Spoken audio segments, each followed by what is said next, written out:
Hello everyone, this is Atif. Welcome to Life Unfiltered, যেখানে আমি নিয়ে আসছি জীবনের মজাদার, অদ্ভুত এবং কখনো কখনো একটু আধটু ইমোশনাল গল্প। আজকের এপিসোডটা আমার জন্য একটু ডিফারেন্ট, একটু স্পেশাল, কারণ আজকে আমি কথা বলবো এমন একজন মানুষকে নিয়ে যিনি আমার লাইফের একটা সময় পর্যন্ত সবসময় আমার পাশে ছিলেন, আমাকে শিখিয়েছেন, আমাকে মানুষ করেছেন। সো আজকে আমি বেসিক্যালি কথা বলতে চাইতেছি অ্যাবাউট মাই ফাদার। আমার বাবাকে নিয়ে আসলে আমার অনেক স্মৃতি রয়েছে, অনেক গল্প রয়েছে, আসলে অনেক কিছুই মাথায় ঘুরপাক খাচ্ছে, কিন্তু আসলে কোনটা শেয়ার করব বা কোনটা নিয়ে কথা বলবো কাইন্ড অফ একটু ইনডিসিশনে ভুগতেছি। কোনো ভুল টুল কিছু বলে থাকলে মাফ করে দেবেন, বাট চেষ্টা করব আমার কিছু স্পেশাল স্টোরি আপনাদের সাথে শেয়ার করার। ফার্স্ট অফ অল, আমার আব্বা কখনোই আমাকে মারধর বা বকাবকি করতেন না। উনি একদমই অন্যরকম ছিলেন। সবসময় খুব যেটাকে বলে নরম সরম স্বভাবের মানুষ ছিলেন। আমাকে সবসময় ইন্সপায়ারই করেছেন, কখনো ডিমোটিভেট করার চেষ্টা করেননি। এক্সাম্পল হিসেবে আমি বলতে পারি, যখন এইচএসসিতে মোটামুটি ভালো একটা রেজাল্ট করার পরেও কোনো পাবলিক ইউনিভার্সিটিতে ভালো কোনো সাবজেক্টে আসলে চান্স পাচ্ছিলাম না, তো তখন বাসার সবাই আপসেট, আশেপাশের লোকজন অনেক কথা বলতেছে। তো আমি মনে আছে, আমি সেদিন জাহাঙ্গীরনগর ইউনিভার্সিটির এক্সাম দিয়ে বাসায় আসছি। সো খুব অদ্ভুত ছিল যে জাহাঙ্গীরনগর ইউনিভার্সিটিতে এক্সাম শেষ হওয়ার সাথে সাথে রাতেই রেজাল্ট পাবলিশ করে দিত। তো বাসায় এসে ঢুকতেই দেখি যে আসলে সিলেকশন হয় নাই। কম্পিউটার সায়েন্স অ্যান্ড ইঞ্জিনিয়ারিং সাবজেক্টে পরীক্ষা দিয়েছিলাম, কোন ইউনিট আসলে আমার এক্স্যাক্টলি মনে নাই এখন। তো আমি ভাবলাম আব্বু খুব রাগ হবেন, বলবেন যে তোমার পিছনে এত টাকা খরচ করছি, এই করছি সেই করছি, তুমি কেন কোনো আউটপুট নিয়ে আসতে পারতেছো না। বাট অবাক করে দিয়ে আব্বু যেটা বললেন যে পাবলিক ইউনিভার্সিটিগুলোতে তো আসলে অনেক সেশন জট থাকে, ভালোই হয়েছে তোমাকে আসানুল্লায় ভর্তি করে দিব, সেশন জট থাকবে না, তাড়াতাড়ি বের হয়ে চাকরি বা ক্যারিয়ার শুরু করতে পারবা। তো আমি খুবই অবাক হয়ে গেলাম। আমি বললাম, আব্বু তুমি আমার সাথে রাগ করো নাই, আমি তো চান্স পাইতেছি না কোথাও, বাট মনে হয় আমি প্রিপারেশনও খুব ভালো নেই, এই জন্যই হয়তো চান্স পাইতেছি না। আব্বু বলতেছেন যে রাগ করে তো আসলে এখন এটা সলিউশন হবে না, আর তোমাকে তো রাগ করলে তুমি ডিমোটিভেট হবা, তুমি তোমার ভুল বুঝতে পারতেছো, সেটাই বড় কথা। সো আব্বু আসলে, আমি দেখলাম যে আব্বু আর এটা নিয়ে আমাকে কখনো প্রেশারাইজ করেন নাই, আসানুল্লাহ ভর্তি করে দিলেন। উনি সরকারি চাকরি করতেন, অনেকভাবে ম্যানেজ করে আমাকে পড়াইতে হয়েছে, টু বি অনেস্ট। বাট কখনোই উনি সেগুলো নিয়ে আমাকে প্রেশার দেন নাই বা বলেন নাই যে তুমি এগুলো কি করতেছো, কি পড়তেছো, কেন করতেছো। সো এরকম ছিল আমার বাবা। He is more of my friend than my parent. আমি আরও যেটা সবসময় ফিল করেছি ওনার কাছ থেকে, যে উনি অনেক ধৈর্য রাখতেন, যে জিনিসটা আমার মধ্যে একদমই নাই। আমি খুবই অস্থির। বলতো যে তোমার এত অস্থির মস্তিষ্ক কেন, ধীরে সুস্থে করো, সমস্ত কিছু ধীরে সুস্থে ভেবে চিন্তে করো। বাট আমি আসলে সবসময় অনেক অস্থির টাইপের। বাট আব্বু সবসময় অনেক শান্তশিষ্ট স্বভাব, নরম স্বভাবের, ধৈর্যশীল ব্যক্তি ছিলেন। কেউ ওনাকে কিছু বললেও উনি পাল্টা জবাব দেওয়া, ঝগড়া করা, এই টাইপের লোক ছিলেন না। উনি খুবই ধৈর্যশীল এবং সুন্দর করে কথা নিতেন এবং মানুষকে সুন্দর করে ওটার উত্তর দিতেন। কখনোই ওনার ভিতর কম্পিটিটিভ মনোভাব বা এরকম কোনো মনোভাব দেখি নেই যে লাইক ওনার থেকে ওনাকে বেশি ভালো করতে হবে আরেকজনের থেকে, বা আরেকজনের থেকে বেশি করতে হবে। সো উনি সবসময় ডিফারেন্ট ছিলেন। মনে আছে আমি যখন ছোটোবেলায় দাদু বাড়িতে যেতাম, তো আমাদের আমাদের বাড়ি হচ্ছে এখনকার পূর্বাচল। সো তখন তো আসলে এইরকম রাস্তাঘাট ছিল না, আমাদের ট্রলারে করে যাইতে হইতো। বন্যার সময় নৌকায় একটু নদী পার হয়ে তারপরে যাইতে হইতো। সো আমি ছোটোবেলা থেকেই আসলে পানি, উচ্চতা এগুলো অনেক ভয় পাই। সো উনি আমাকে নিয়ে যাইতেন। আমার মনে আছে যে আমি ওনার হাত শক্ত করে যাইতেছি ওনার সাথে হাঁটতে হাঁটতে। যাওয়ার সময় আমাকে আবার দেখা যেত যে আমি সিঙ্গারা পছন্দ করতাম অনেক, তো কিনে দিতেছেন, বা আমার আমার পছন্দের জিনিস কিনে দিয়ে দুজন খাইতে খাইতে চাইতেছি।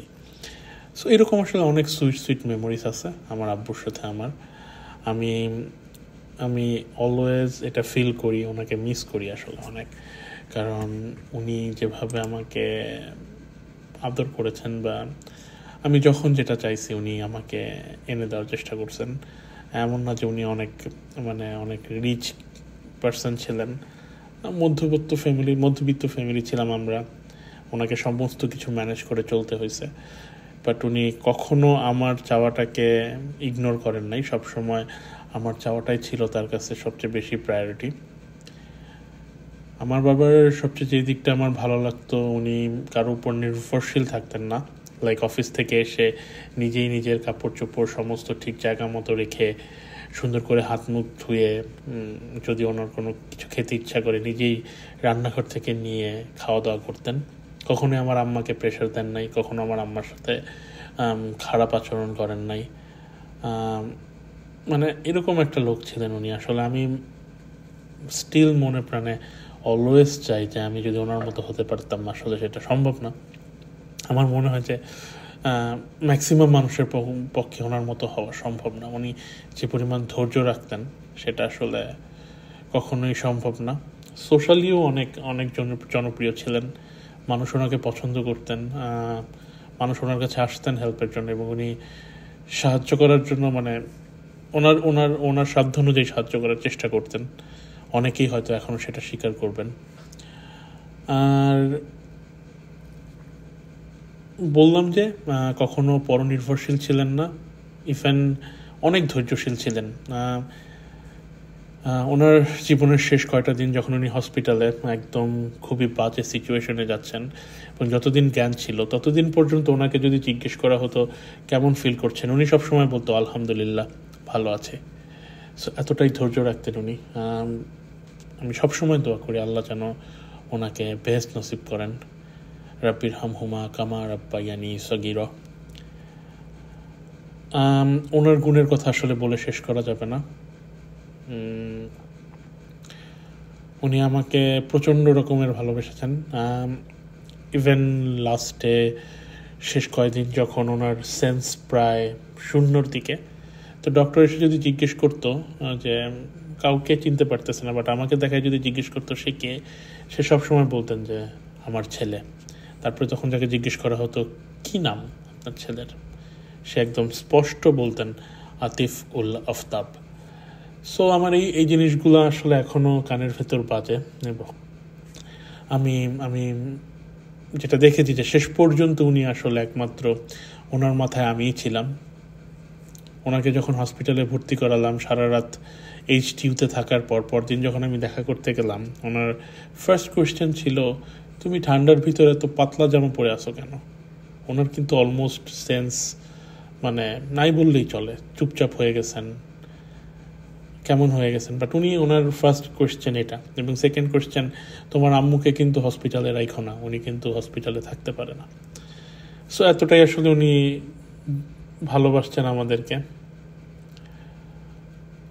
আমার রিগ্রেট আসলে আমি ওনার জন্য কিছুই করতে পারি নাই। সো এই রিগ্রেট আমার থেকে যাবে আজীবন। ওনার যখন শরীর অনেক খারাপ, এর ভিতরেই আমার ক্যানাডার এই অফএম থেকে অফার লেটার প্লাস ফান্ডিং লেটারের ইনফরমেশন তখন আসলে আসেনি, অফার লেটারের ইনফরমেশন আসে। তো আমি তাকে যা বললাম, সে আমাকে ফজরের নামাজের সময় বললাম, যেহেতু ক্যানাডার টাইম আর বাংলাদেশের টাইম টোটালি অপোজিট ছিল। সো আমি ফজরের সময় দেখলাম যে আমার অ্যাডমিশন অ্যাপ্রুভ হয়েছে। তো আমি আব্বুকে বললাম, উনি অসুস্থ অবস্থায় এই নামাজ পড়ার জন্য রেডি হচ্ছিলেন। আমাকে বললেন যে আজকে যদি আমি অসুস্থ না হতাম তাহলে আমরা অনেক মজা করতে পারতাম, সেলিব্রেট করতে পারতাম। উনি সবসময় চাইতেন আমি কানাডায় আসি, বাইরে সেটেল করি। সো ওনার জন্য খুবই আনন্দের ছিল ব্যাপারটা। তো আমি বললাম যে আব্বু, আমার তো স্কলারশিপের কথা এখনও কিছু বলে নাই, কী যে হবে, আমি খুব টেনশনে আছি এটা নিয়ে। তো এটা আসলে উনি বললেন যে তুমি চিন্তা করো না, আমি তো আছি, আর দেখবে তোমার স্কলারশিপ একটা চলে আসবে। যাই হোক, উনি মারা যাওয়ার 2 সপ্তাহ পর আমি আসলে ফান্ডিংয়ের একটা কনফার্মেশন পাই, একটা এন্ট্রান্স অ্যাওয়ার্ড পাই ডিপার্টমেন্ট থেকে। তো এই তো সবসময় এভাবে উনি আমাকে সাপোর্ট দিয়েছেন, সবসময় এভাবে উনি আমাকে আসলে আদর করেছেন, ভালোবেসেছেন। জাস্ট একটা স্মৃতি, লাস্ট একটা খুব অদ্ভুত একটা ঘটনা শেয়ার করে শেষ করতে চাইতেছি। সেটা হচ্ছে যে আব্বু মারা যাওয়ার পর আমি তো কানাডায় চলে আসি। তারপর 2022-এ প্রায় 4 বছর পর আমি দেশে যাই। তো আমার আব্বুকে বেসিক্যালি কবর দেওয়া হয়েছে নীলা মার্কেটের পাশে, পূর্বাচলের ওইখানে, যেটা এখন অনেক চেঞ্জ হয়ে গেছে। আমি আসলে 3-4 বছর পর যাওয়ার পর বুঝতেছিলামই না। তো ওনার কবরস্থান খুঁজতেছি, পাচ্ছি না। আমার সাথে আসলে আম্মু ছাড়া কেউ ছিল না, উনিও ভালো চেনেন না। তো আমি আসলে খুব মানে এত রোদ, আর একটু তো বাইরে থেকে গেলে একটু তো টেম্পারেচারে প্রবলেম হয়। তো আমি মানে ওইখানে আমি আর আম্মু টায়ার্ড হয়ে যায়, একটা জায়গায় যেয়ে দাঁড়াইছি। একটা জায়গায় যেয়ে দাঁড়ানোর পরে হঠাৎ করে দেখলাম যে মানে টোটাল সূর্য টূর্য সমস্ত কিছু হঠাৎ করে চেঞ্জ হয়, ওয়েদার চেঞ্জ হয়ে গেল, ফোটায় ফোটায় বৃষ্টি পড়তেছে। তো বৃষ্টি পড়ার পরে আমি মানে কোনো কারণ ছাড়াই আমি পিছনে ফিরেই দেখি যে আমার বাবার কবরস্থানের গেট, এবং ওই গেট দিয়ে দেখা যাচ্ছে খবরটা। সো এটা আসলে অনেকের কাছে মনে হতে পারে কাকতালীয় ঘটনা, বাট আমার কাছে আসলে এটা একটু অন্যরকম লাগছে। আমার কাছে মনে হয়েছে যে প্রকৃতি এতদিন পর পিতা পুত্রের মিলনে প্রকৃতিও তার করুণাধারা আসলে তার অশ্রুসিক্ত উষ্ণতায় আমাদেরকে বরণ করে নিয়েছে। সো আসলে এটা মানে কিছু জিনিস আসলে এটার কোনো এক্সপ্লেনেশন হয় না। এই সিচুয়েশনটার আসলে আমার কাছে কোনো এক্সপ্লেনেশন নাই। সো এই জিনিসটা ঘটার পর থেকে আমি আসলে ফিল করি যে না, আমার বাবা আসলে হয়তো আমাকে দেখতেছেন আমি কি করতেছি না করতেছি। সো আমি সবসময় দোয়া করি উনি অনেক ভালো থাকুক, আল্লাহ ওনাকে অনেক ভালো রাখেন। সবসময় আমি বলি রব্বির হামহুমা কামা রাব্বায়ানি সগীরা। উনি অসম্ভব ভালো একজন মানুষ ছিলেন। উনি আসলে আমাকে লাইফে অনেক কিছু দিয়েছেন।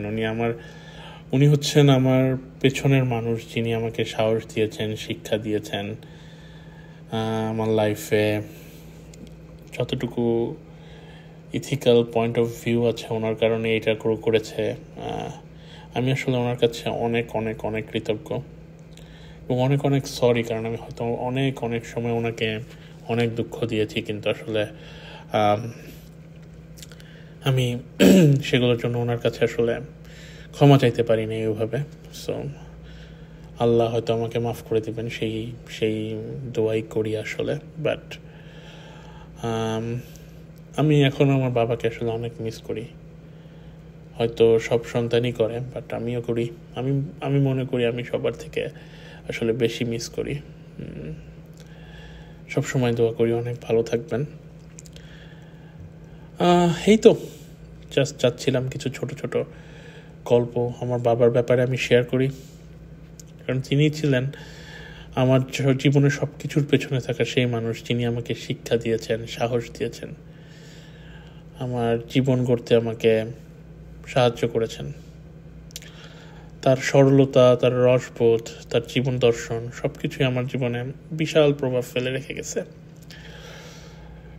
আশা করি এই গল্পগুলো শুনে হয়তো আপনাদের একটু হলেও আপনাদের বাবার কথা মনে পড়বে। যাদের বাবা আছে তাদেরকে রিকোয়েস্ট করব যে বাবার সাথে টাইম স্পেন্ড করেন, মায়ের সাথে টাইম স্পেন্ড করেন। ওনারা আসলে অনেক প্রেশাস। যখন হারিয়ে ফেলবেন তখন আসলে আর ফিরে পাওয়ার কোনো উপায় থাকবে না। সো এখনই সময়টাকে ইউটিলাইজ করেন, তাদের সাথে সময় স্পেন্ড করেন। আর এই তো, আমার বাবার জন্য সবাই দোয়া করবেন। আমরা সবাই সবার বাবা মার জন্য দোয়া করবো ইনশাল্লাহ। So thank you so much everyone. এটাই ছিল আজকের এপিসোড। আমি জাস্ট চাচ্ছিলাম আমার বাবা সম্পর্কে আমি আপনাদেরকে কিছু বলি।